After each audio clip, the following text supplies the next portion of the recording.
dengan historinya Bos Ade. Kalau saya yang cerita histori saya sendiri udah berkali-kali sering saya sharingkan, dan beberapa mungkin ada yang percaya, beberapa ada yang mungkin masa sih umur segitu udah pernah rugi sekian kan. Mungkin sebagian udah pernah tahu kalau saya pernah rugi 1,5 M juga. Itu umur yang berapa? 2 tahun yang lalu. Itu rugi terbesar. Kalau rugi pertama ya nggak jauh beda sama yang mungkin Bos Ade alami sama yang lain-lain. Dan kadang ketika kita udah punya pengalaman, misalnya nih, ini saya bicaranya ketika saya sudah punya pengalaman dan saya sharingkan, ini konteksnya saya itu narko ya, dan narko sharingkan ke teman-teman yang lain, entah itu dalam bentuk online atau yang bahkan ketemu sekalipun, mungkin 50%-nya mau mendengarkan itu sedikit. Mendengarkan dalam arti seperti apa? Contoh nih, saya ngingetin, money management itu yang jadi pondasinya misalkan plotnya, terus depositnya berapa, start plot awal itu berapa, terus kalau mau averaging ketentuannya harus seperti apa. Nah, kadang ketika kita cerita, ketika saya melanggar hal itu dan mengalami kerugian yang gede, orang lain itu nggak percaya. Kadang orang nggak percaya dengan pengalaman orang lain, dan akhirnya ya terjun sendiri, dia coba sendiri, akhirnya rugi sendiri, baru oh ternyata kemarin kamu bilang benar ya, gitu.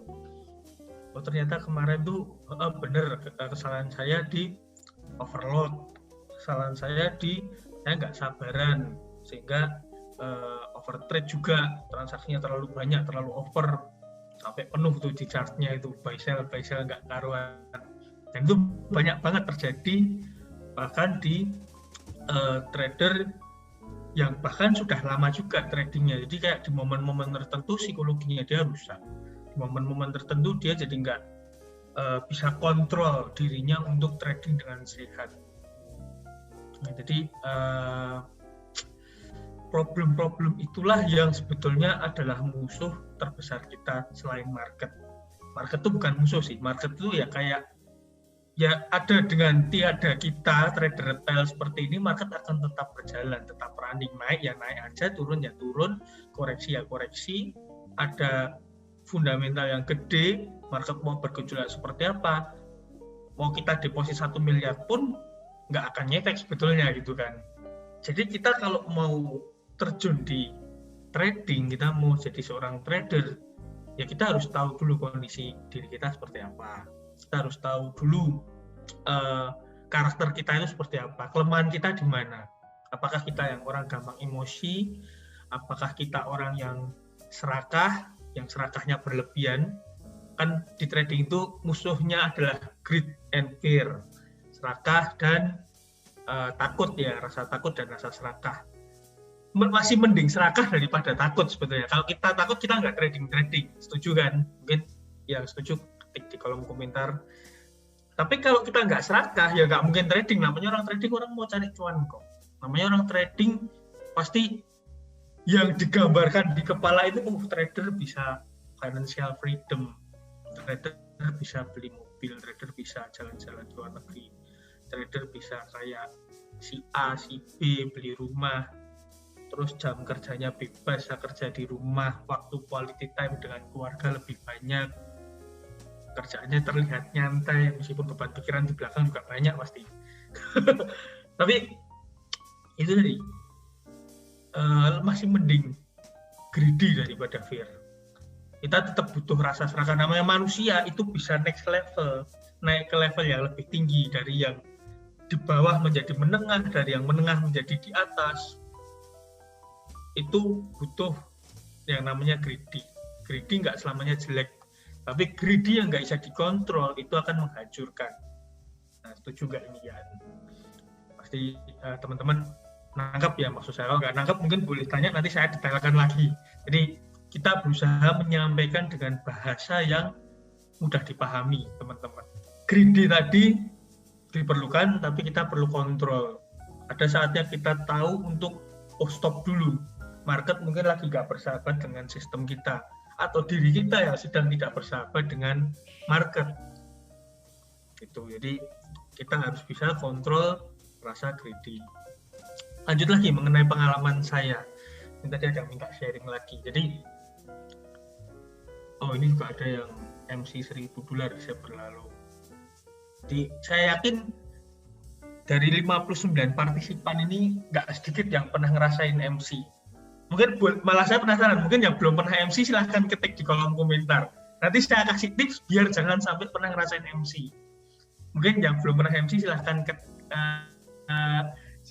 bilang di kolom komentar, nanti saya kasih tips. Kalau bisa jangan sampai MC. Dan kalau sampai mengenal yang namanya margin call itu jangan sampai membuat kalian trauma. Itu ada caranya. Bukan nggak pernah MC 1.000, kalau kan MC kan nggak harus $1.000. Mungkin ada yang MC-nya pernah 100, ada yang MC-nya pernah $50, ada yang MC-nya pernah 1.000, atau mungkin MC-nya pernah $100.000 kayak saya. Sekarang cerita bisa ketawa, bos. Dulu saat MC ya sebulan itu mau ketawa juga ketawanya gitu. Ketawa cuma satu kata, nggak ikhlas ketawanya. Oke, jadi sharing lagi sambil silakan yang belum pernah MC sharing di kolom komentar, nanti saya kasih tips. Ini tips yang mungkin teman-teman nggak akan dengar sebetulnya. Nah, ya tadi saya bilang di awal, kadang histori seseorang belum tentu bikin orang tertarik, kecuali dia udah di atas ya. Kadang entutnya pun bikin orang termotivasi. Oke, lanjut lagi. Jadi saya trading itu udah dari tahun 2015 akhir. Jadi 1 tahun setelah lulus sekolah, saya lulusan SMK, jadi bukan kuliah, enggak kuliah jurusan ekonomi makro mikro juga. Jadi lulusan STM, kebetulan STM-nya itu jadi satu sama bos Ade. Jadi saya dengan bos Ade itu teman sekolah dulunya. Terus terpisah oleh jarak dan waktu. Bos Adenya kuliah, sayanya ini karena STM sempat kerja di pabrik. Dan itu jadi buruh juga.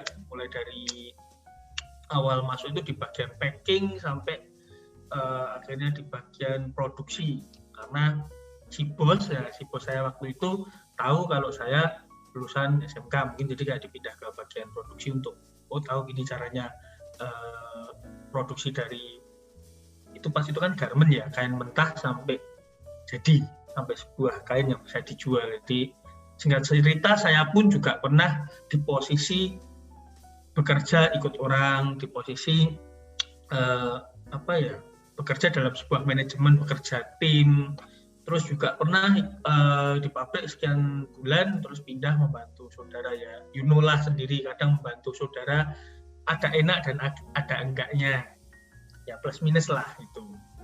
Nah, sebelum saya nanti share tips untuk MC, saya akan kasih cerita dulu. Nah, ini ada yang tanya angkatan berapa, saya dulu di STM angkatan 49, STM Mikael. Itu sekolah teknik mesin industri, saya jurusan gambar teknik, bukan yang operator tapi gambar teknik. Jadi lanjut lagi, setelah ikut saudara, yaitu mulai mungkin di dalam diri ada panggilan dalam arti saya nggak mau di posisi itu. Jadi ini sedikit motivasi juga, saya nggak mau seterusnya bekerja ikut orang. Saya nggak mau seterusnya bekerja ikut orang dengan konsep kerja seperti ini. Jadi yang pertama kan buruh, maksudnya saya bekerja di pabrik itu kan jenjangnya itu lama gitu loh, apalagi orangnya ribuan di pabrik pada saat itu, pabrik gede juga, orangnya ribuan, mau naik jenjang ke berikutnya itu kan butuh waktu yang lama. Belum tahu sendiri orang pabrik kalau masalah naik jabatan gitu kadang kayak ada satu dua yang nggak suka, ya itu normal lah, dimanapun saya rasa dimanapun ada yang seperti itu. Terus ikut saudara pun juga nggak senyaman itu kadang kalau bahasa Jawa pekewuh, kalau bahasa Indonesia bahasa Indonesianya nggak enakan, sungkan. Nah itu sudah dibantu, bahasa Indonesianya sungkan. Jadi kalau saya berbuat salah, saudara mau negur mungkin sungkan. Kalau saudaranya yang salah juga mau minta maaf mungkin sungkan. Jadi yang terjadi saat itu sering terjadi seperti itu, dan akhirnya sering makan hati ya. Jadi ya ikut saudara kok malah jadi banyak sungkannya, jadi banyak nggak enaknya, mau apa dikit takut kesalahan, sampai akhirnya ya karena hal-hal itu sering terjadi, akhirnya keluar terus ya jadi pengangguran tanpa acara.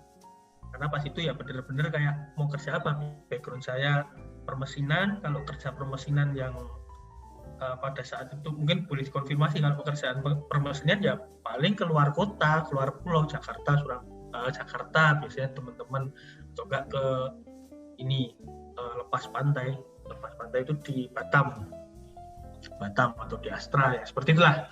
Tapi di situ kayak saya menemukan momen di mana saya punya pilihan lagi. Jadi kadang kita itu selalu dihadapkan dengan pilihan, kalau teman-teman setuju. Namanya hidup itu selalu dihadapkan. Nah itu pengangguran banyak acara. Pas itu saya pengangguran tanpa acara. Gak ada acara, cuma di rumah. Tapi nggak lama sih, karena saya emang orangnya nggak bisa diem. Kalau diem terlalu lama ya kayak malah badan capek semua. Nah kita selalu dihadapkan dua pilihan, antara kerja lagi di pabrik, mungkin cari pabrik lagi ikut orang, atau memilih untuk mencoba berbisnis sendiri, yang selama itu pengen berbisnis tapi karena kerja ikut saudara suruh fokus nggak boleh. Nah, jadi ada salah satu case juga yang bikin saya ganjel itu kayak, kamu nih kerja di sini jangan nyambi yang lain biar fokus itu. Padahal ya itu nggak salah karena emang ketentuan dari mungkin bisnisnya dia seperti itu ya. Tapi kan dari dalam diri saya pengen berbisnis sendiri. Cuman ini ada cumannya lagi, orang bisnis butuh modal. Pada saat itu cuma punya tabungan dari kerja selama setahun itu sekitar ya mungkin 13 jutaan, 12 jutaan, 13 jutaan. Terus nggak punya skill, bingung mau kerja apa. Saya mau bisnis jualan makanan juga nggak bisa masak, mau bisnis jualan sesuatu modalnya tadi mepet, nggak ada skillnya gitu. Nah terus mau mulainya gimana juga bingung. Nah kadang-kadang kita dihadapkan dengan startnya gimana. Orang kalau mau bisnis kan mulainya mau gimana kan bingung. Mau mulainya dari mana ya, beli dulu iklan dulu atau mau jualan dulu. Nah kadang kan bingungnya di situ. Terus akhirnya ketemu teman saya juga, jadi seolah-olah kesini tuh serba kebetulan juga bisa dibilang seperti itu, serba ada jalan lah. Ketemu teman saya juga, kebetulan pada saat itu dia teman SMK juga dulu, dia baru belajar trading, dia baru tertarik sama trading, mungkin nonton iklan broker atau dari temennya dia, saya kurang tahu jelasnya, tapi dia jelasin ke saya, oh ini trading tuh kayak gini, trading itu jual beli. Ini loh grafiknya, dia nunjuknya kayak grafik ya. Jadi ya mungkin bahasa lebih simpel lagi yang susah dipahami tapi. Jadi ya istilahnya dia nunjukin, ini loh aku lagi trading, profit sekian. Dan saya yakin teman-teman yang di sini semua mengenal trading juga nggak jauh beda seperti itu. Mungkin dari teman, mungkin dari iklan, mungkin dari marketing suatu broker, mungkin juga dari searching tiba-tiba nemu videonya Boy William mungkin. Sekarang kan iklan broker udah kemana-mana ya, iklan kemudian trading gitu, deposit $100 besok withdraw beli Ducati ya, itu kan iklannya udah mulai nggak masuk akal gitu. Tapi dulu nggak se-ekstrim itu iklannya, cuman dulu itu kayak oh ini trading bisa beli ini beli itu. Yang pada saat itu saya kenal itu juga trading itu orang bisa beli mobil, bisa beli rumah, bisa punya bisa profit sekian ratus juta, sekian M dalam waktu sekian bulan, meskipun modalnya juga gede. Tapi iklan itulah yang masuk ke pikiran saya. Iklan itulah yang masuk ke pikiran saya, dan saya ngerasa ini bisa jadi jalan, bisa jadi solusi. Dan gimana sih caranya? Ya caranya kan pas saya dengar juga simpel, tinggal deposit terus trading kan. Oh kok segampang itu, tinggal deposit terus trading. Bisa nggak pakai modal kecil $1,000 pada saat itu? Oke, $1,000 bisa, minim dia bilang gitu. Ya belum kenal apa itu analisa dan lain sebagainya, udah ikut aja deposit $1,000. Terus saya itu pakai broker Pepperstone, kalau teman-teman pernah dengar. Pepperstone broker Australia juga. ya faktor berapa stone kita deposit, saya deposit, teman juga ada deposit, running profit. Gaji saya terakhir sebelum saya resign itu 2 juta sebulan. Dari sisa $1.000, dari tabungan $1.000 yang saya depositin, saya ngasilin 2 juta sebulan. Seminggu, 2 juta seminggu. Terus 2 juta lagi seminggu lagi. Dan mulai tertarik nih. Kok gampang ya gitu ya. Jadi itu kalau kita garis bawahi adalah beginner luck. Adalah keberuntungan seorang pemula, dan itu banyak orang yang mengalami itu. Dan saya termasuk orang yang mengalami beginner luck cukup lama, yaitu 3 bulan. 3 bulan luck terus. Habis 3 bulan keselak, bukan luck lagi tapi udah beda. Nah, beginner luck saya selama 3 bulan itu diiringi dengan peningkatan modal. Jadi bulan pertama dari modal 1.000 tadi sebetulnya nggak genap, cuman saya pinjem orang tua. Setelah 1 bulan, karena hasilnya menjanjikan, saya ajak papa saya, yuk ikut deposit biar tak handle. Ya, jadi udah merasa di atas awan kan. Sebelumnya kerja ikut orang, kerja kirim barang sana sini, gaji segitu sebulan. Sekarang ibaratnya kerja dari manapun, pada saat itu kan kerjanya ya itu ikut temen kemana, nongkrong di mana ambil buka HP, hasilin 2 juta per minggu coy. Itu sesuatu yang bikin orang lain kalau kita tawari, atau dalam tanda kutip orang terdekat kita kalau kita ajak, pasti persentase penolakannya kecil. Apalagi kalau teman-teman, saya yakin teman-teman di sini pasti ada yang ngajak temannya juga untuk trading. Mungkin juga pengalaman sebelum mengenal NS atau mungkin belum gabung NS, pernah ada yang ngajak temannya trading, mungkin terus habis itu temannya juga rugi. Nah itulah yang terjadi. Saya ngajak orang tua join $1.000 lagi, ya bisa terlipat hasilnya dari 2 juta seminggu jadi 3 juta, 4 juta seminggu. Bulan kedua. Di bulan ketiga, nah ini yang gila. Kadang kalau kita overconfidence, kita beginner luck itu kita terasa di atas awan. Mungkin teman-teman di sini yang di awal-awal udah ngerasain profit, kita pengen meningkatkan modal. Konyolnya saya berutang, jadi modal yang saya gunakan untuk deposit adalah modal pinjem.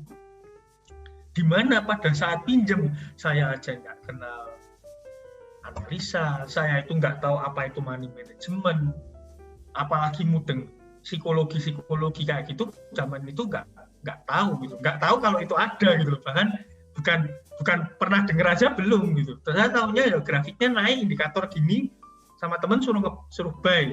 Kalau grafiknya gini, indikator kayak gini, suruh sell. Ya udah ngikutin itu aja. Konyol kan? Tapi berani utang.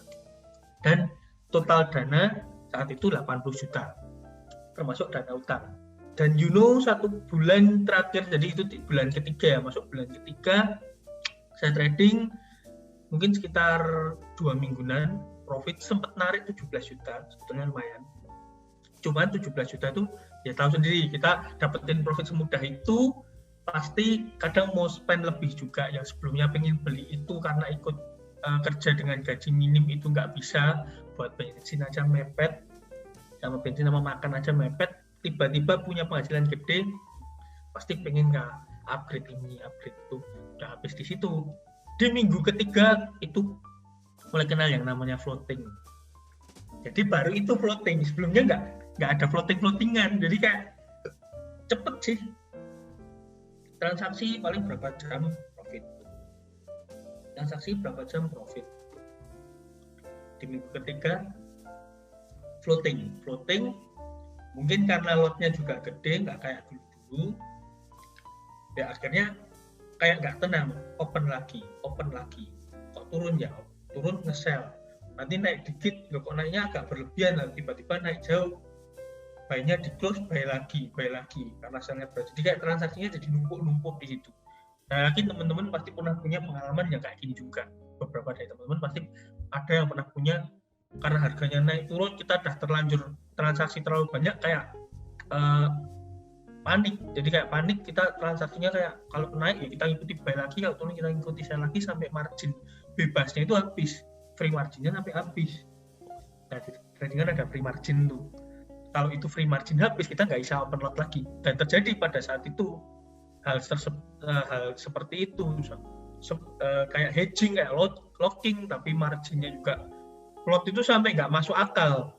Finally floating berkepanjangan yang sampai dari 30% modal, 50% modal sampai 70%.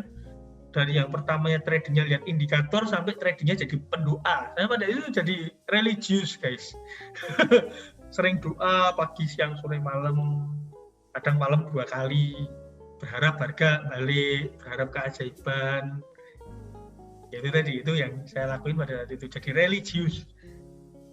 Dan ini saya ingat banget, sering saya ceritain. Dan di saat itu kayak nunggu satu high impact news yang akan rilis.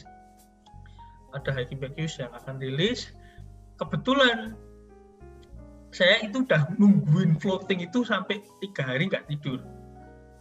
Nah teman-teman di sini juga pasti ada yang nggak tidur karena nungguin floating. Jadi sebenarnya pengalaman kita itu 11-12, cuman saya ngerasa yang pahit-pahit saya pernah ngalami semua gitu loh. Jangan sampai nanti dapat pahit lagi. Dari pengalaman kita belajar. Nah, sampai nggak tidur sekian hari tadi, 3 hari, ketiduran malamnya. Padahal beritanya itu pagi mungkin jam 6 gitu ya. Jadi berita sesi Asia atau gimana gitu. Saya agak lupa. Tapi berita itu pagi hari, saya jam berapa ya? Jam 12, jam 1-an itu ketiduran di depan laptop. Itu ketiduran benar-benar ketiduran di depan laptop gitu. Bangun agak pusing, udah keinget cat lagi begitu lihat layar negatif balance bro. Udah minus $200 dari sekian berapa ya? Pada saat itu mungkin sekitar 5.000-an dolar, 4.000, terus 4.000, 5.000, udah profit 1.000, jadi $6.000 itu udah habis semua. Equity 6.000 udah minus $200 sekian, ada negatif balance kan. Makanya broker dia ada negatif balance protection, dia melindungi ketika balance itu minus, tapi pas itu brokernya kalau nggak salah nggak ada negatif balance protection. Jadi kalau sampai kita deposit ya deposit kita dikurangi minusnya $200 itu. Ada broker yang seperti itu. Nah saya untuk masalah broker, saya itu udah menjelajah ke puluhan broker, udah sebagai user bukan sebagai IB. Jadi saya dulunya pakai broker Pepperstone, pakai IC Market, pakai Robo Forex, terus pakai broker yang lain-lain. Itu pernah saya coba juga. Saya tahu kualitas broker ini kayak tinggi, kelebihan kekurangannya apa. Jadi kalau masalah broker seperti itu, sampai kebetulan setelah 1-2 tahun bahkan broker lokal juga saya pernah pakai Interpan, mungkin teman-teman ada yang tahu. Terus broker apa ya namanya ya, yang sekarang kerja sama GIC itu saya juga pernah pakai. Nah sampai akhirnya ketemu sama XM, ini bukan iklan tapi akhirnya ketemu sama XM, ketemu manajemennya juga, terus berbicara cukup panjang saat itu. Akhirnya cukup menarik dengan berbagai macam kemudahan dan transparannya. Akhirnya ya saya pakai itu sampai sekarang. Meskipun ada beberapa broker lain juga saya masih pakai, tapi kayak untuk riset sama membandingkan harga running. Nah, jadi kita tetap inovasi. Nah, makanya Bos Ade dulu tanya pakai broker apa ya, saya kebetulan pas itu udah pakai XM, jadi ya cobain aja. Dan sampai sekarang juga buktinya withdraw selalu lancar kan, nggak pernah meleset. Teman-teman juga yang pakai juga tahu nggak pernah meleset. Nah, kembali ke gimana? Lancar. Sharing. Lancar. 2 jam udah, 2-3 jam lah. 2 jam biasanya udah masuk. Oke, ribuan dolar per bulan kalau Mas Adi.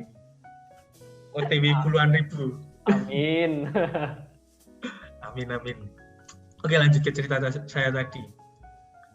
Kembali ke cerita yang menyedihkan tadi. Oke, akhirnya rugi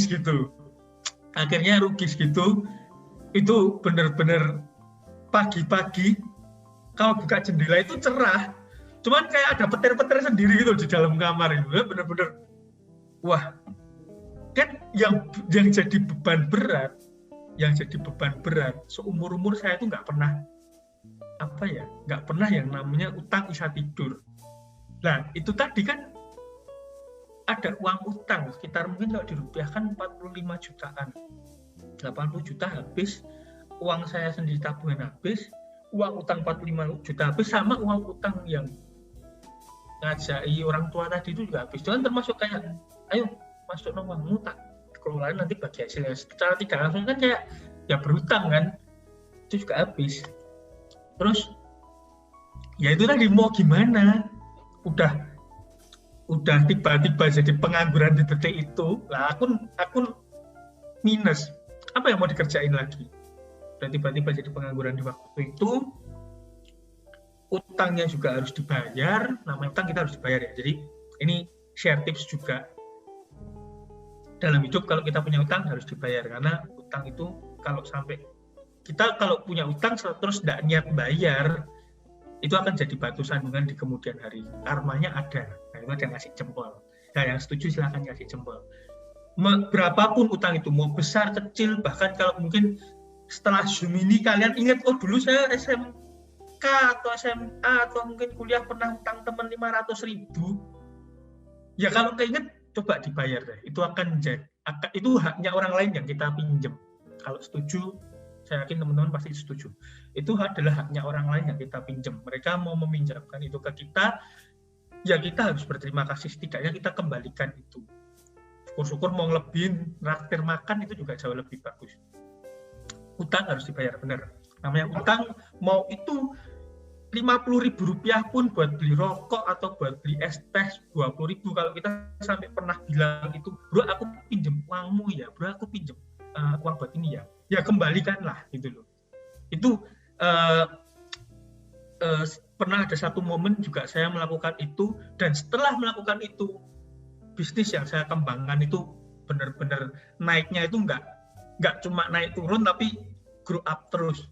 Paling mentok-mentok stagnan di satu momen naik lagi. Nah, yang punya utang malah galak. Ya itu kadang itu berarti yang punya utang kurang punya kesadaran diri, bos. Jadi kadang itu kayak menggampangkan uang, lah itu janganlah. Namanya utang itu hak orang lain, mungkin itu rezekinya orang lain, kita udah pinjam, ya kita bayar. Kalau kita nggak akan miskin bayar utang gitu loh. Malah kita adalah orang yang punya tanggung jawab, punya integritas. Nah itulah didikan di sekolah yang kepake sampai sekarang ini, karena sekolah Katolik kan, jadi didikan tentang itu bagus gitu loh.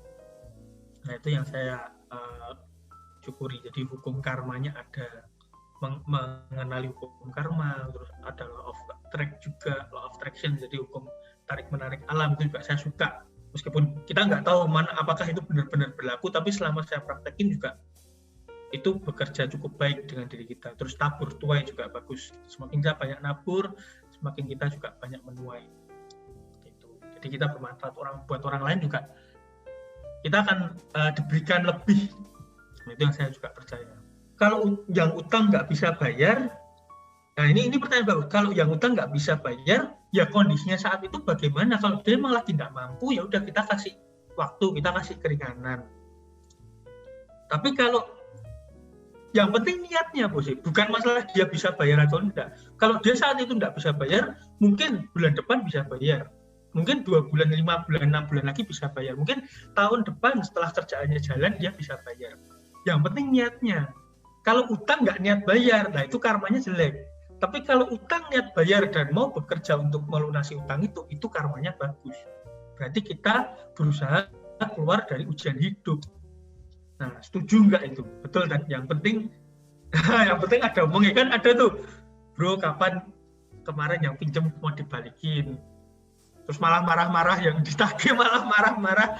Nah kan ada yang kayak gitu, yang ditagih malah marah-marah kan ada nggak itu? Lah itu orang yang nggak punya kesadaran, nggak punya niat bayar utang.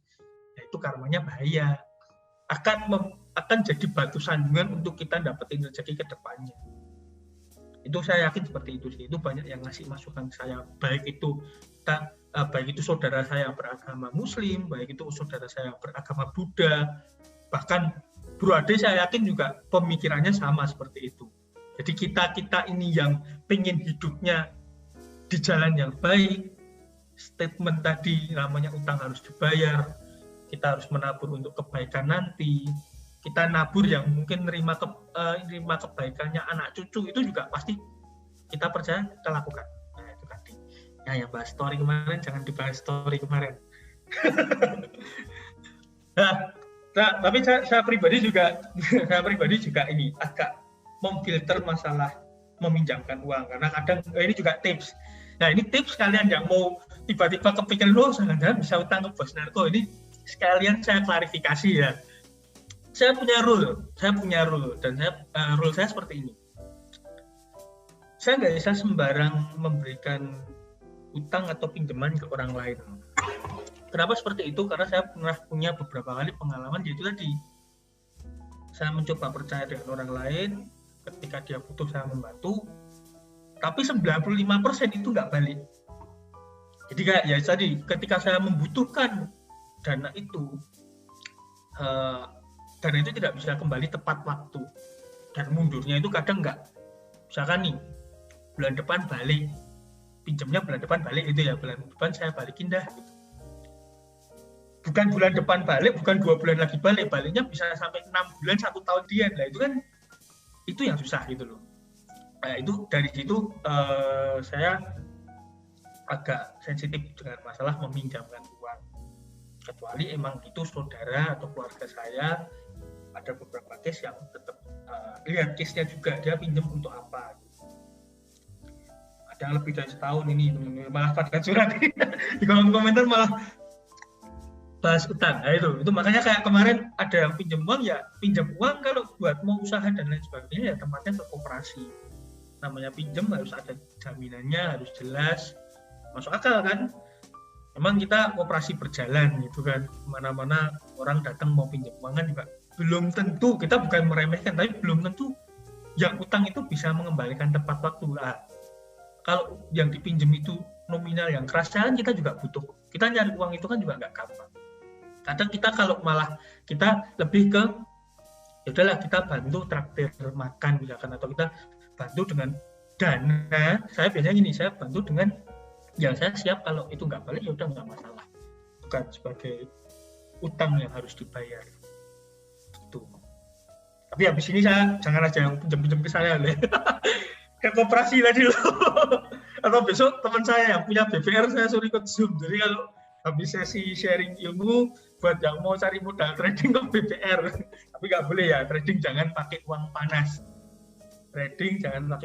Nanti kalau rugi lebih panas lagi nanti. Bayangin udah harus bayar bunga, belum bayar pokok utamanya, padahal kita nggak ada uangnya habis, misalkan MC lah, itu bahaya. Bahayanya trading di situ.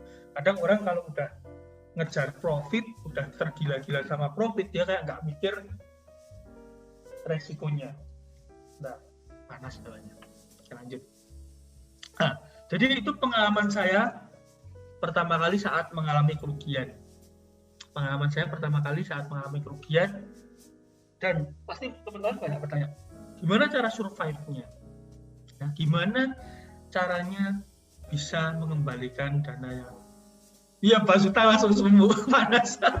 Ya, gimana caranya mengembalikan uang utang itu? Jadi di momen itu saya mengalami kerugian, saya MC, saya punya utang, saya bingung. Namanya orang punya utang, rugi, kayak orang linglung. 2 minggu di kamar, keluar cuma makan sama ke toilet, sama mandi, udah di kamar terus. Kayak orang bingung, mau keluar rumah aja takut gitu loh. Ya gimana, harus balikin uang segitu, terus juga mau kerja. Akhirnya di situ, nah ini kesadaran diri saya. Makanya saya pernah kasih tips ke orang lain juga, kalau mengalami kerugian yang cukup gede, jangan kejar kerugian itu, jangan langsung deposit lagi. Kebetulan saya kan pada saat itu emang nggak ada uang, karena MC, karena minus. Akhirnya mau nggak mau harus cari kerjaan lain. Nah pada saat itu tercetus sebuah ide dari dari kakak sepupu, jual oleh-oleh khas Solo online. Nah itu saya kerjakan sambil saya serabutannya bantu saudara. Kalau ya kebetulan pas itu ya kakak sepupu, kalau dia butuh bantuan apa ya saya bantu, dapat saya dapat uang jajan berapa, 100-200 ribu, tapi lebih punya waktu untuk belajar. Jadi setelah rugi tadi baru tahu kok bisa rugi sih. Jadi kan baru muncul pertanyaan, kok saya trading bisa rugi, kok saya pengen sukses kayak si A, si B, si C, tapi saya bisa rugi. Nggak make sense gitu loh. Pada saat itu kok bisa, pertanyaan saya, tanda tanya yang terbesar itu kok bisa rugi. Oh ternyata kamu gini, ternyata kamu gitu. Baru setelah orang-orang tadi yang ada di sekitar saya yang kebetulan juga baru belajar trading tadi, dia menjudge saya dengan, oh kamu nggak analisa, kamu nggak pakai money management, ada yang nyalain market juga, oh itu kemarin marketnya emang jelek kayak gitu kan, biasa kan, trader newbie kadang nyalain yang lain-lain, oh brokernya mana spreadnya melar, nah, itu aja saya tanya spread itu apa gitu loh, padahal udah trading 3 bulan, tapi spread itu apa gitu. Oh margin levelmu kayak gini maka ini, intinya baru tahu itu semua di momen itu. Oh ada analisa, oh ada money management, oh ada ini toh. Di titik itulah sambil saya bikin online shop, meskipun online shop itu malah jalannya setelah 7 bulan dibangun. Jadi kayak saya pada saat itu juga belajar trading, online shop juga jalan, sama bantu saudara. Barulah setelah 5 bulan, jadi 5 bulan itu isinya cuma belajar, 5 bulan, 6 bulan. Isinya cuma belajar, cari ilmu, cari apa, cari semua jenis sistem itu kayak dibedah-bedah, terus cari indikator kesana kemari, cari expert advisor, wah baru kenal ada robot juga, setelah rugi itu cari robot kesana kemari. Ini teman-teman ceritanya bisa dikonfirmasi oleh Bos Ade juga. Bos Ade itu pernah saya kasih file yang saya belajar pada saat itu. Jadi file itu benar-benar isinya, silahkan tanya, ada berapa ratus indikator, ada berapa puluh EA downloadan, dan ada berapa puluh sistem trading yang pada saat itu saya sampai tergila-gila untuk belajar. Nah, saking banyaknya yang saya pelajari, bahkan indikatornya juga banyak, chart itu sampai rame gitu, sampai meriah gitu. Chartnya kayak pasar malam sampai meriah, indikator tren, indikator apa aja nempel situ. Ya ala-ala trader profesional, padahal juga itu nggak berguna banget kan, jadi kayak malah banyak pertimbangan. Itu yang terjadi saat itu. Sistem juga bermacam-macam, juga campur-campur. Akhirnya memutuskan, tapi pada saat itu udah selama 6-5 bulan udah bisa nabung sedikit, sekitar mungkin $500. Jadi pada saat itu tabungannya kecil dalam arti bukan yang segede depo pertama ya, bukan $500 itu uang kecil, bukan ya. Pada saat itu uang satu-satunya itu $500. Tapi kan lebih kecil dari deposit pertama. Nah itu ada quotes bagus, mencari yang disalahkan untuk sebuah pembenaran, maknanya dalam itu. Oke lanjut. Akhirnya deposit lagi, pakai sebuah sistem yang saya rasa pada saat itu memang sudah survive cukup bagus. Dan ternyata itu berjalan cukup baik selama 6 bulan juga sampai akhir tahun. Jadi itu start di 2016 awal itu ruginya. Jadi MC-nya itu 2016 awal, mungkin sekitar bulan Maret itu MC-nya. Terus mulai bikin online shop juga di bulan Maret akhir kalau nggak salah, Maret apa April. Online shop itu baru ada pembeli November. Jadi dibangun selama itu. Cuman sekarang udah saya hibahkan ke adik saya. Jadi dia udah full kelola, profitnya juga full buat dia.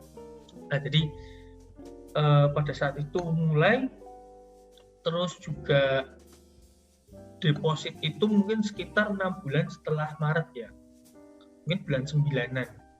Nah di bulan Desember setelah portofolio cukup bertumbuh, pada saat itu kan belum terlalu booming. Nah saya itu dari dulu sangat tertarik dengan yang namanya sistem dan portofolio. Kalau kita nggak punya portofolio, mau orang itu jelasin sampai mulut berbusa-busa juga saya nggak akan semudah itu percaya. Tapi kalau kita punya portofolio, kita punya histori, kita punya recap, ya itu akan membuat orang, oh ternyata sistemnya berjalan dengan baik. Nah itulah yang membuat saya mendapatkan investor cukup gede pada saat itu. Kebetulan juga teman bisa dibilang mantan bos saya pada saat saya kerja di pabrik. Jadi dia invest di saya. Yang kelola pada saat itu juga nggak cuma saya, tapi ada saudara. Nah disitulah titik balik saya. Jadi kalau bos ada titik balik, saya juga ada titik balik. Titik baliknya adalah ketika ada investor cukup gede, di mana ada share profit juga, dan yang jelas pada itu nggak ada loss, tapi karena kebutuhan untuk pabriknya, jadi dana itu cuma mungkin sekitar 6 bulanan, setelah itu ditarik. Jika dia udah dapetin profit sekitar, itu investor 1M dapetin profit sekitar 300-an juta kalau nggak salah. Nah, terus di satu momen dia butuh dananya, dia tarik. Tapi itu jadi kayak titik di mana saya yakin memang di bisnis ini uang gede itu bisa mengalir. Nah, itu yang membuat poinnya di situ, bukan masalah uangnya 1M tadi, bukan. Saya nggak berhenti di 1M situ, tapi saya menemukan di satu titik di mana di trading itu uang gede bisa diputarkan, bahkan oleh satu orang gitu loh, oleh seorang trader tadi. Seorang trader ini kalau dia udah punya sistem yang bagus, mau dana berapapun dia harusnya bisa kelola, asalkan psikologinya juga bermental yang bagus. Nggak, kan tetap beda, kita keluar $100 sama 100.000 dolar itu mentalnya tetap beda. Tapi kalau kita naik bertahap tadi, ya kita sampai pengelolaan dana besar pun saya rasa harusnya sistemnya bekerja cukup baik. Nah, poinnya di situ. Nah, disitulah sampai akhirnya punya saat itu kelola dana juga. Tapi itu belum rugi yang 1,5 M. Saya pernah ngalami itu total dana 2,7 M, 1,5 M cut loss. Jadi cut loss-nya 50% lebih, 50% bablas dikit, lebih dikit. Sampai itu kan ada agreement-nya. Jadi kita sedikit melanggar agreement. Sebetulnya itu kayak gentleman agreement. Tapi agreement yang kita langgar itu kayak kita harus bertanggung jawab sedikit kepada beberapa orang yang tidak mau memahami kondisi saat itu juga. Nah, jadi itu jadi pengalaman juga. Jadi tipsnya dari pengalaman yang kedua, yang pertama tadi kan survive. Jadi pengalaman saya yang pertama yang mau saya bagikan tuh, poin kuncinya adalah survive. Kita kalau mau jadi seorang trader itu nggak segampang iklannya. Saya nggak nyebut merek ya. Saya tuh the point ya. Saya tuh the point karena saya rasa yang ada di grup ini orang yang pengen berkembang. Jadi saya ngingetin aja, trading tidak semudah menebak naik turunnya harga. Poinnya cuma di kata kunci ini. Kalau teman-teman masih percaya mau sukses itu semudah nebak naik turunnya harga, ya berarti kita berbeda pandangan. Jadi kita bukan bermusuhan, tapi kita berbeda pandangan. Ya. Ya, jangan nyebut merek, saya juga bukan alumni situ. Jangan nyebut merek, tapi itu yang pertama. Kalau poin yang kedua, kerugian yang 1,5 M tadi itu yang mau saya bagikan adalah kita jangan mengambil resiko yang kita tidak siap tanggung resikonya. 1,5 M kerugian itu menghabiskan seluruh tabungan saya. Jadi di satu sisi saya sudah bisa menabung pada saat itu, di sisi lain uang tabungan itu benar-benar habis. Jadi saya pernah sudah naik kembali ke titik nol. Saya pernah mengalami itu, sudah naik, saya kembali ke titik nol, saya mulai nabung lagi dari awal. Itu 2 tahun yang lalu. Dan itu rasanya sakit banget. Bayangin tuh, uang tabungan kalau mau buat senang-senang ya jadi penyemangat hidup, kalau mau buat beli mobil ya dapat mobil bagus, tapi habis lagi ya pahit rasanya. Tapi itulah mungkin yang harus saya rasakan saat itu, Mas. Jadi saya itu selalu berpikir positif, nggak tahu ini berpikir positif yang jadi negatif atau emang berpikir positif yang positif gitu loh.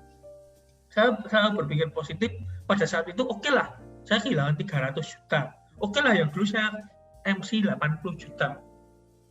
Tapi lebih baik saya kehilangan 300 misalkan, daripada besok kehilangan 3 miliar. Setidaknya setelah saya kehilangan 300 ini, ketika next time saya handle uang miliaran misalkan, saya nggak mengulangi kesalahan yang sama dengan uang 300 juta dulu tadi. Nah itu kan, poinnya di situ. Itu yang pemikiran positif yang selalu saya lakukan. Nah itu tadi, itu poin yang kedua. Terus poin yang kedua tadi, teman-teman kalau mulai bisa trading jangan segampang baru mulai bisa ya, jadi baru mulai konsisten, jangan segampang pinjam uang. Jadi jangan segampang pinjam uang. Jadi jangan pakai uang panas maksudnya.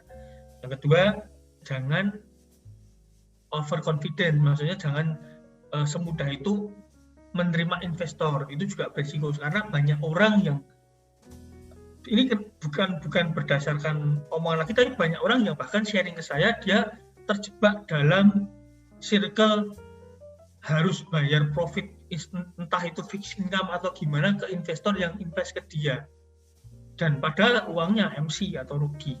Itu banyak banget, mungkin sebulan 2-3 orang itu ada yang sharing dengan saya harus keluarnya seperti apa. Nah,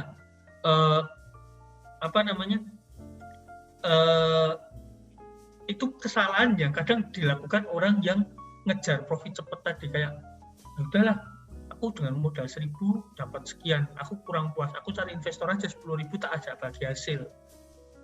Nah ternyata malah meledos, malah meledak hasilnya, bukan profit tapi untung.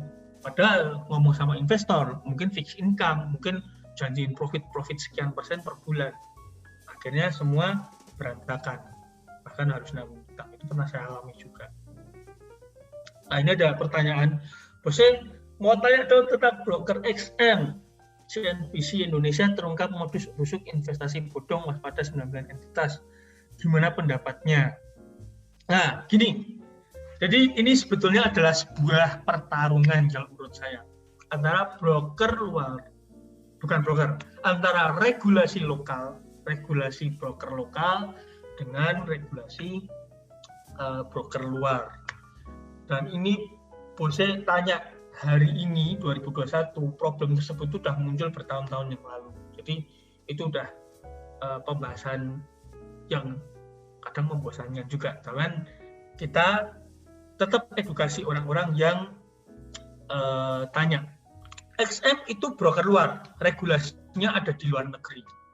Dia regulasi ada di Cyprus, Seychelles, apalagi Belize, regulasi Eropa dan Australia. Ya, regulasi artinya mungkin dia diatur di bawah regulator yang ada di negara bersangkutan.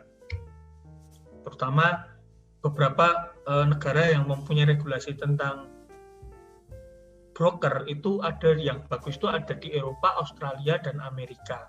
3 ini ya. Yang lain regulasi kayak Rusia dan lain sebagainya, saya kurang tahu kualitasnya seperti apa. Jadi kalau yang 3 tadi udah saya cari informasinya dan emang benar kantornya ada, orangnya ada, resmi di sana. Ibaratnya, ini kalau ada yang sering dengar, Bank Amerika, Bank Eropa, bahkan Bank Singapura itu resmi di negaranya sana. Tanda tanyanya adalah ketika dia buka di Indonesia kan nggak ada izinnya. Sama dengan broker.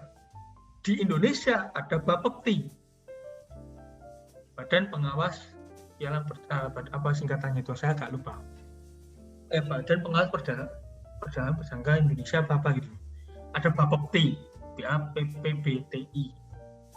Terus ada juga bukan komoditi, beda Pak. Beda jauh. Ini tulisannya Bapepti. Ada Bapepti. Itu dulu saya tahu tentang detail-detail Bapepti itu ketika saya pakai broker lokal. Jadi ya dijelasinnya seperti itu. Regulasinya jelas, lebih aman, ada kantornya. Nanti kalau kenapa-napa, Bapak bisa ke kantornya di sini. Belum tentu di kantor dilayanin, suruh nunggu iya, ambil kasih cemilan sama aqua. Nah, dan belum tentu yang di lokal aja sehat. Contoh lah, asuransi ini bahas yang lain juga ya. Jadi kayak saya kasih sudut pandang yang lain. Asuransi sekelas Jiwasraya aja bisa dikorupsi seperti itu. Broker di lokal pun yang tidak sehat itu banyak. Dan saya nggak nyebut merek. Jadi saya menunjukkan disclaimer-nya adalah ini sudut pandang saya. Nah, broker lokal aja nggak sehat juga banyak. Yang dia nggak mengedukasi kliennya, entah yang dia spread-nya tidak sehat, yang dia komisinya mahal karena dia harus bayar setoran ke yang lain-lain, ya. Dan yang sehat pun juga maybe ada, tapi setahu saya broker lokal itu mahal biayanya, biaya transaksi, belum biaya komisinya, belum swabnya, itu lumayan mahal. Lotnya juga mungkin minimal 0,1, mungkin sekarang udah ada yang 0,01. Nah, depositnya juga dulu minimal $500, $1.000 dulu seperti itu. Mungkin semakin kesini kalau broker lokal semakin bagus, ya jauh lebih bagus nantinya, dan kita bisa pakai broker lokal lebih aman. Kalau dia fair juga itu lebih aman untuk kita. Jadi yang tadi ya, jadi broker lokal itu sisi yang lain yang saya lihat pada saat itu seperti itu. Tapi sisi positifnya mungkin aman dan lain sebagainya tadi. Sedangkan broker luar itu nggak semuanya juga bagus. Ada yang scam itu banyak. Broker luar scam itu nggak cuma 1-2, tapi kan kita bisa cari infonya kalau kita mau berusaha untuk cari info. Jadi broker luar yang scam itu juga nggak sedikit. Nah, harus memilih dari regulasi yang jelas. Terus dari penting, broker lokal sering mengedukasi LP-nya siapa. LP itu liquidity provider. Ibaratnya penyedia marketnya itu siapa.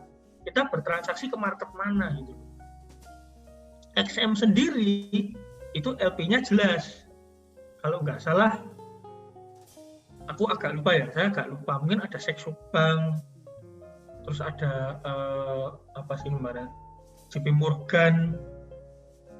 Nah, ada Saxo Jerman. Mungkin teman-teman yang udah pernah saya sampaikan mungkin lebih ingat. Saya kadang agak lupa. Cuman kita benar-benar selektif banget milih broker.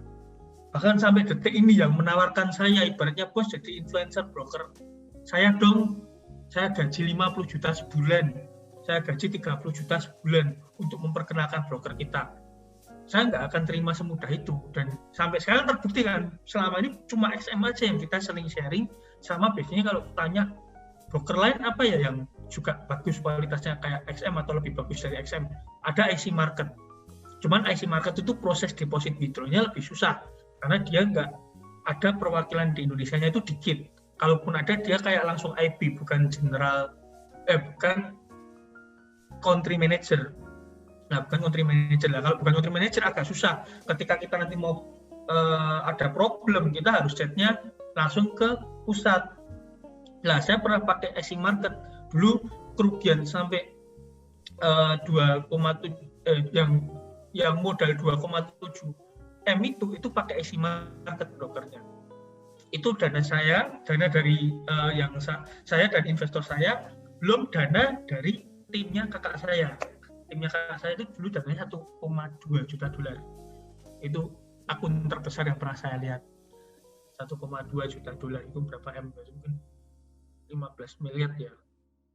Itu uang timnya dia, investor dan dia. Nah, itu kayak itu jadi penyemangat. Akun segini ngeri coy. Di IC Market nggak ada akun sen, nggak ada akun mikro. Akun standar deposit minimal kalau nggak salah $200. Jadi $1,2 juta itu ya akun real gitu. Nah, itu yang mungkin saya sharingkan masalah broker. Dan broker yang mungkin dianggap ilegal di Indonesia, broker-broker misalkan tidak ada izin di bawah Bapepti dan lain sebagainya di Indonesia, di negara sana dia kuat. Poinnya adalah dia terregulasi dengan kuat.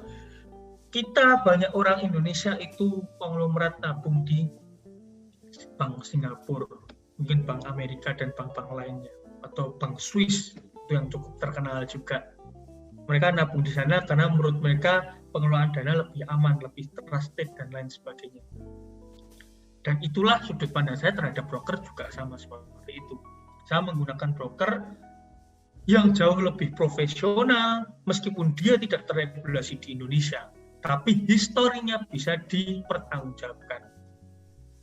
Mungkin broker-broker lain kalau kita searching apakah broker ini scam, mungkin pernah ada orang yang sharing tentang gagal bayar dan lain sebagainya, profit di cancel karena kebijakan rule, itu menurut saya udah nggak masuk akal.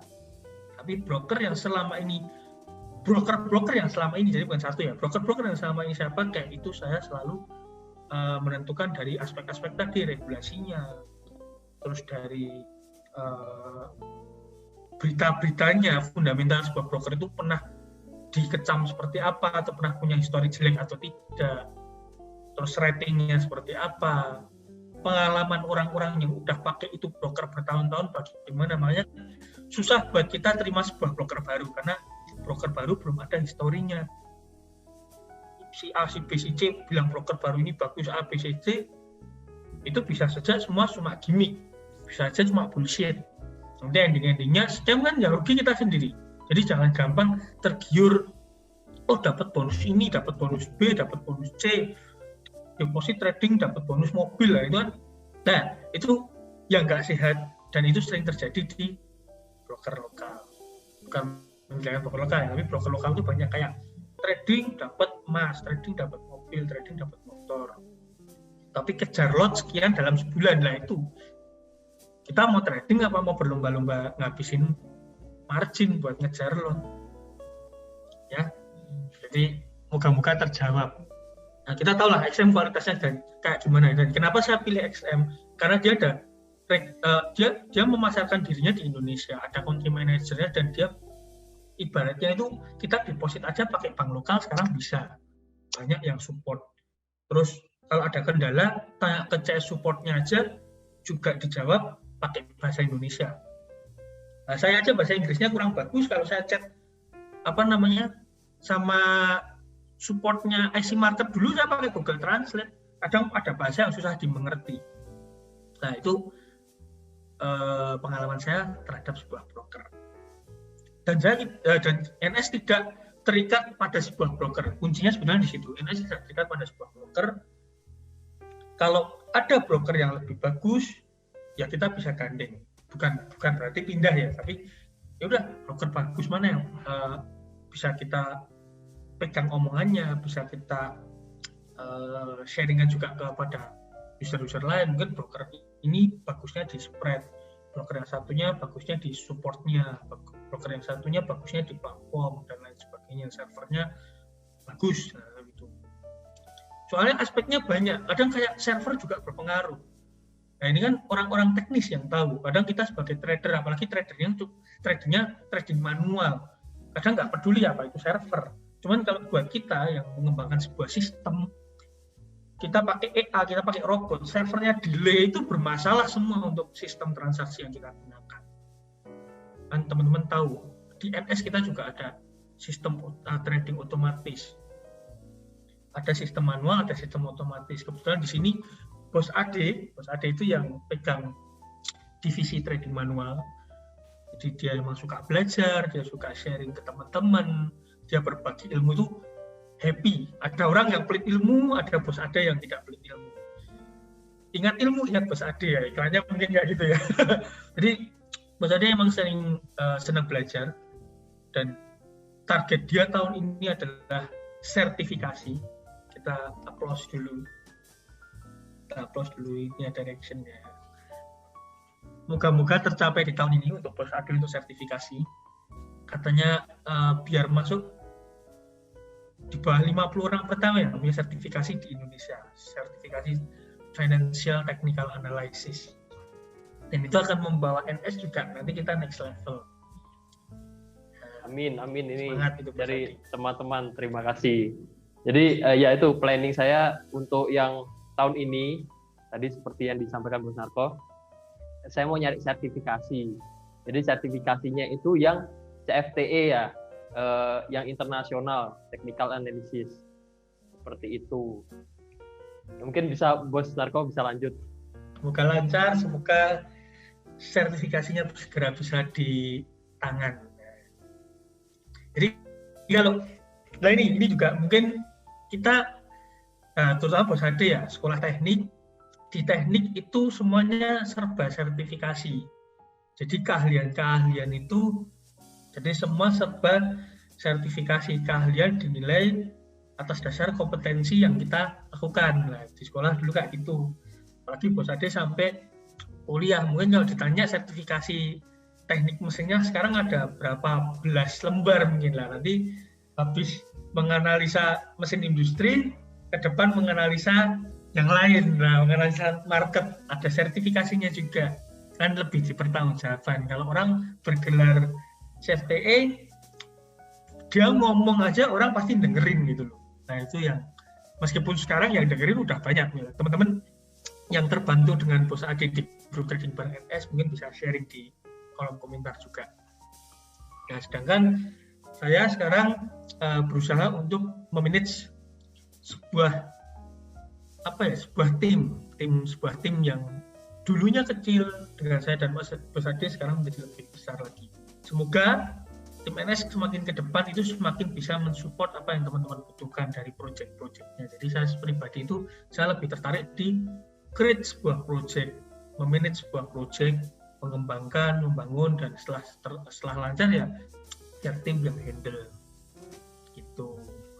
Mungkin teman-teman apakah ada yang mau berbagi pengalaman juga, sharing, atau mungkin mau bertanya? Jadi sesi hari ini adalah sesi tentang psikologi dan sharing pengalaman. Pertama saya dan Bos Ade berkali-kali berbagi pengalaman, semoga juga bermanfaat buat teman-teman semua. Yang penting jangan, bos saya termotivasi pengen juga ngerasain pahitnya loss sekian M, nah jangan kayak gitu. Nggak enak itu beneran. Itu sesuatu yang benar-benar membuat hari cerah itu menjadi minggu yang kelam. Jadi hari itu cerah, seminggu kelam. Pernyataan pengalaman pahit. Oh iya, tadi saya berbagi tips buat ini ya, baru ingat ya. Yang belum pernah MC, usahakan kalian kalau terjun di trading itu cari sebuah sistem yang jelas, sistem yang ada historinya. Depositlah dengan dana yang emang kalian tuh siap dengan resikonya.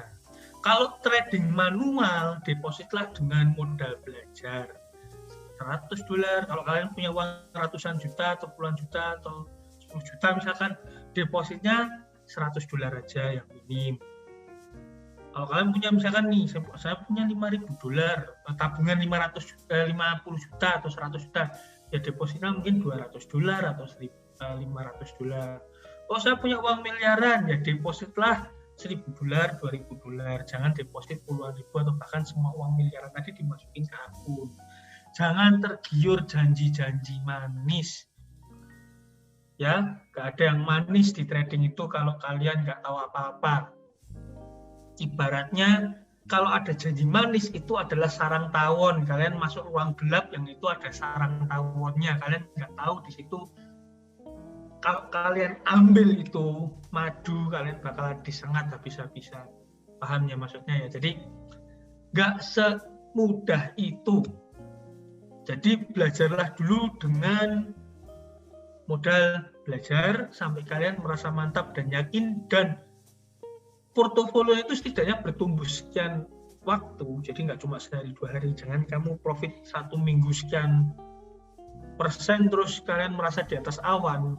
Sebuah sistem yang bagus pun ada masa-masanya dia akan mengalami sebuah masa yang dimana kualitas sistem itu menurun. Nah, seperti itu. Jadi kayak teman-teman juga harus kontrol itu tadi psikologinya, jangan terlalu percaya diri. Nah, depositlah dengan modal yang siap untuk belajar. Jadi kalau sampai modal itu hilang, ya anggap aja itu biaya untuk kita belajar. Itu kalau trading manual. Kalau otomatis ya cari sistem yang ada historinya, jangan tergiur profit orang lain yang gede, karena bisa saja dia modalnya jauh-jauh berlipat kali dari modal yang kalian gunakan, dan itu sering terjadi. Si A profit $100 sehari, si B pengen profit $100 per hari. Dia meniru setup-nya si A. Ketika floating si A ternyata punya dana miliaran, dia berani injek ratusan juta, si B cuma mentok di puluhan juta. Akhirnya si B tumbang.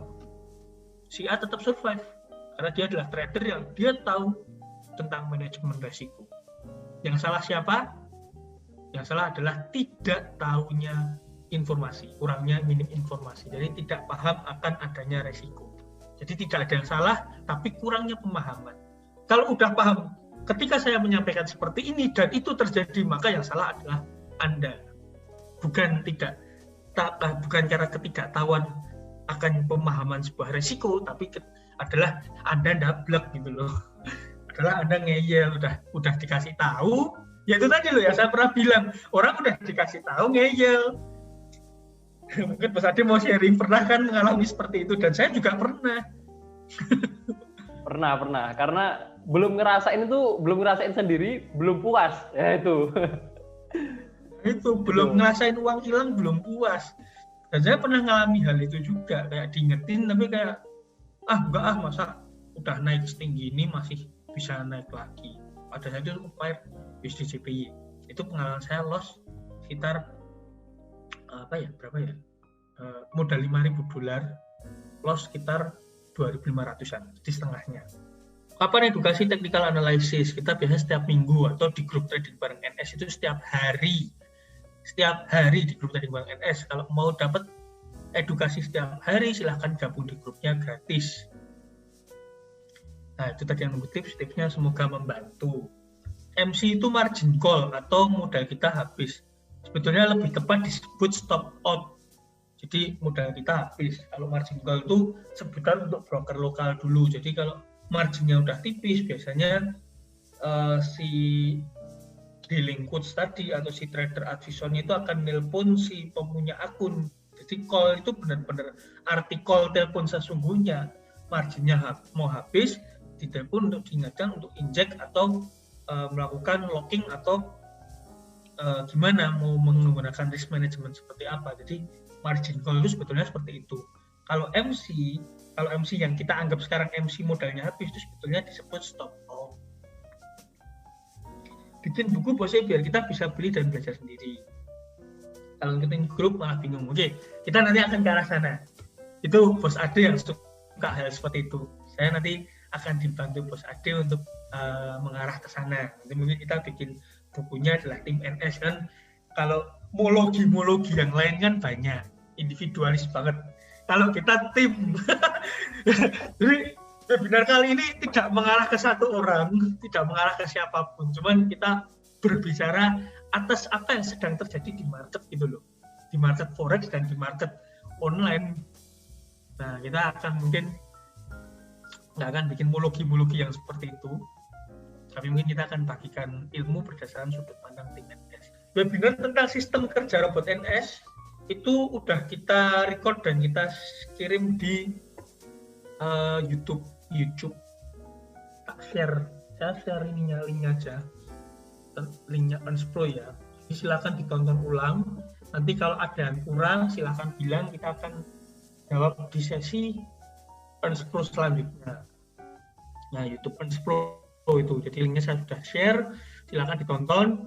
Dan promonya di bulan Februari ini adalah masa berlakunya 5 tahun, harganya masih sama.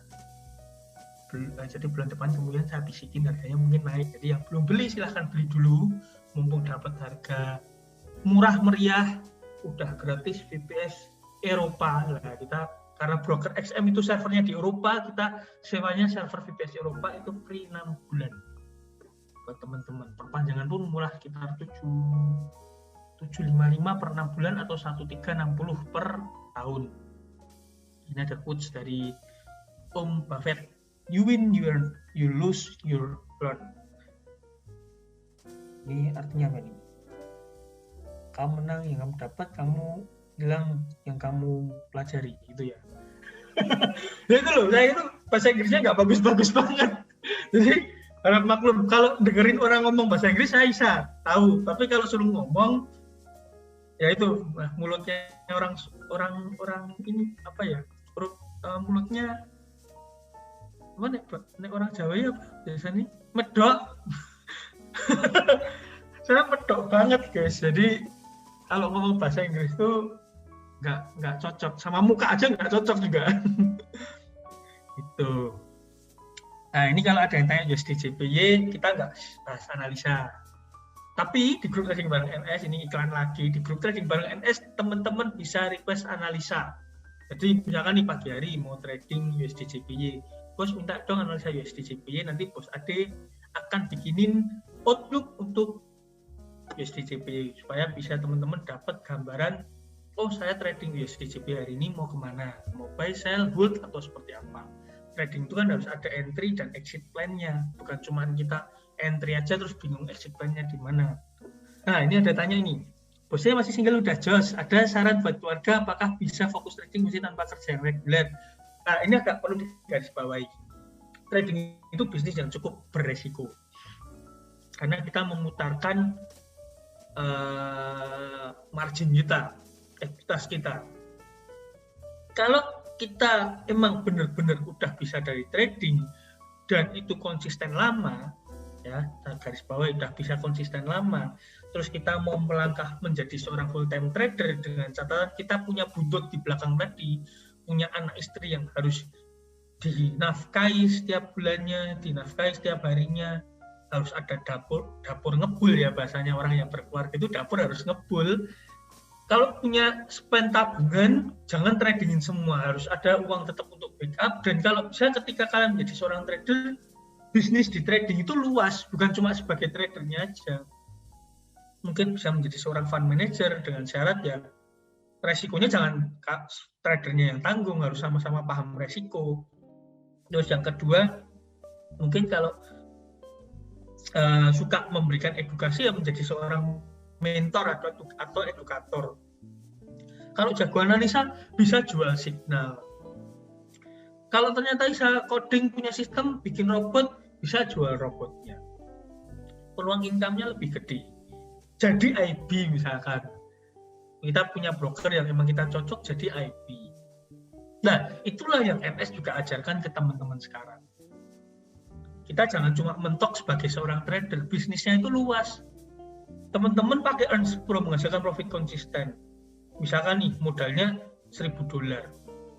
Sebulan ngasilin 10%, katakanlah $100, $1,5 juta. Tapi kita udah trust dengan robotnya dan emang benar menghasilkan.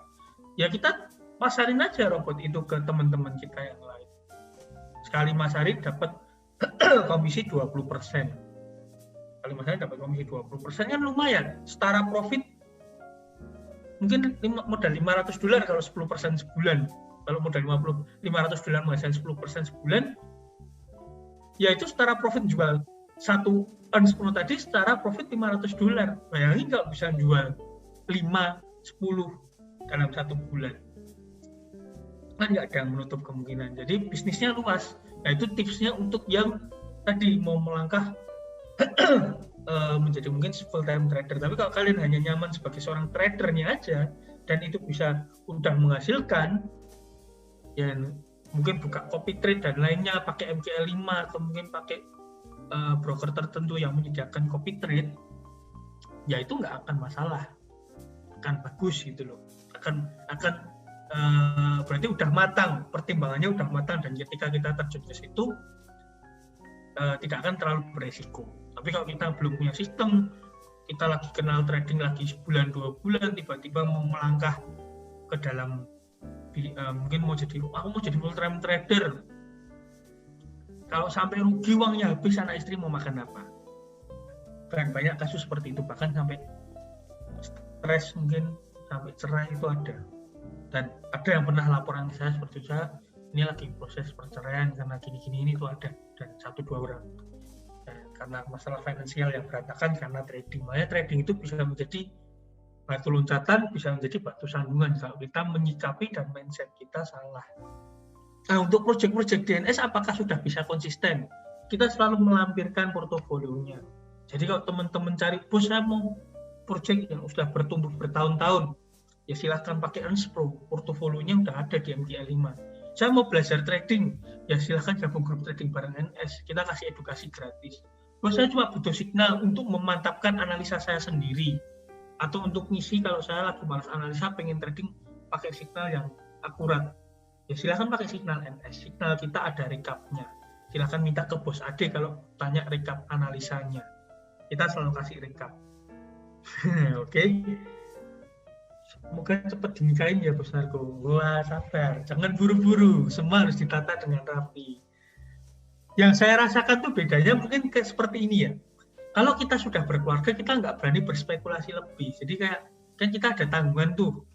Nggak mungkin kita mau all in di kerjaan atau kita mau all in di bisnis. Misalnya kalau kita belum berkeluarga kan kayak kita masih single. Kalau rugi, kalau soro, kalau lagi susah ya, yang susah kan kita sendiri gitu loh, nggak orang-orang lain gitu loh. Nah, bedanya mungkin di situ. Jadi kalau kita ada berkeluarga, ya jadi itu tadi jiwa spekulasinya pasti menurun. Dinikahin atau menikahi, Bos Rizky yang tanya ini. Dinikahin atau menikahi? Mending menikahi, Bos. Kalau dinikahin, kalau cowok dinikahin itu ngelamarnya nggak baik itu biasanya. Jangan sampai cewek yang melamar, itu bahaya, nggak boleh. Tahu kan, cowok? Loh, cewek ngelamar bisa. Ini ada orang di rumah, dan ini mau ngomong takut nih. Kalau cewek ngelamar itu biasanya pakai alat ini loh, positif. Jangan sampai seperti itu. Ya. Oke, jadi kembali ke topik malam hari ini. Jadi saya rasa sharingnya dari saya cukup sekian. Bos Ade mau nambahin? Kalau dari saya sih, saya rasa juga udah. Apalagi tadi Bos Narko udah sharingnya panjang lebar juga, banyak sharing tips-tips. Jadi saya mengingatkan aja, ini kan udah di akhir-akhir juga. Yang penting itu tadi, kalau kita trading, baik itu dari sebelum kita deposit atau sesudah kita deposit dan akan entry di market, yang perlu kita ketahui adalah kita kenali dulu resikonya, baru lihat potensi profitnya. Nah, dari sini nanti kita bisa punya, nanti kita kenal juga ya, ini teknikalnya, ada namanya rasio risk reward. Dari sinilah kita baru entry ke market, baru kita lihat, oh resikonya itu cuman misalkan resikonya cuma 300 poin atau 30 pips, tapi potensi profitnya masih bakal turun jauh nih. Oke, kita entry, kita masuk. Karena apa? Karena peluangnya bagus. Nah, itu untuk ketika kita entry. Ketika kita mau trading pun, kita sebelum deposit pun, ya tetap kita lihat resikonya.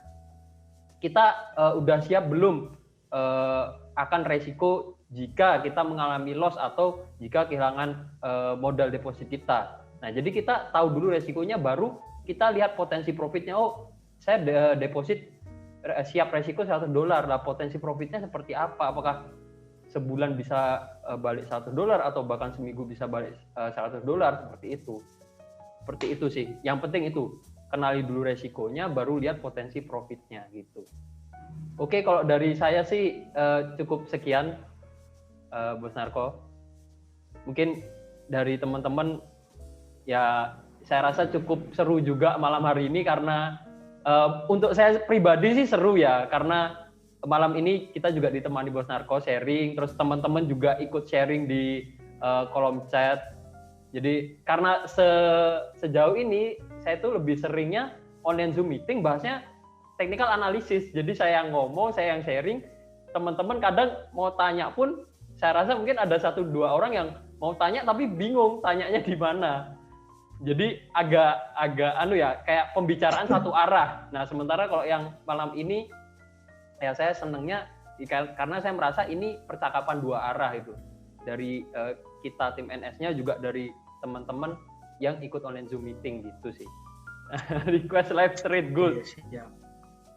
Nah, kalau ini ya sedikit nyinggung aja. Kalau analisa, kalau teman-teman perhatikan ya, analisa outlook saya yang minggu ini di hari Senin saya share, sampai saat ini itu pergerakan harganya masih, saya bisa klaim masih sesuai analisa yang saya share di hari Senin. Jadi pergerakan harganya masih mengikuti outlook di hari Senin. Coba teman-teman perhatikan. Oke, tapi malam hari ini karena kita udah hampir 2 jam juga, jadi nggak analisa dulu malam hari ini. Di next kesempatan lah kita analisa lagi. Kita analisa bareng. Nanti coba cari waktu lah di hari Jumat, mungkin bisa live trade bareng. Nanti kita entry bareng. Saya juga entry bareng biasanya. Oke, mungkin dari saya begitu dulu, Bos Narko. Ada yang mau ditambahkan dulu lagi? Nah, ada yang mau ditambahkan lagi sebelum mungkin diakhiri? Thank you banget buat teman-teman semua atas partisipasinya. Thank you. Terima kasih buat yang udah mau sharing juga, ikut nimbrung tadi. Mungkin yang lain-lain masih malu-malu, ditunggu sharing di next Zoom kita selanjutnya. Dan buat dapetin update-update, kita biasanya sharing di Instagram, @narko.santoso. Terus untuk materi trading, edukasi signal dan lain sebagainya kita sharingnya ada di grup trading Bank NS. Terus untuk trading otomatis kita ada di forum Unspro dan Aurum Project. Dan masih project-project yang lainnya yang nanti akan kita launching pelan-pelan ke depannya. Oke, thank you semua buat yang sudah bergabung. Saya Narko Santoso dari NS Trade System mengucapkan terima kasih dan pamit undur diri. Selamat malam, profit konsisten kapanpun dan dimanapun. See you guys.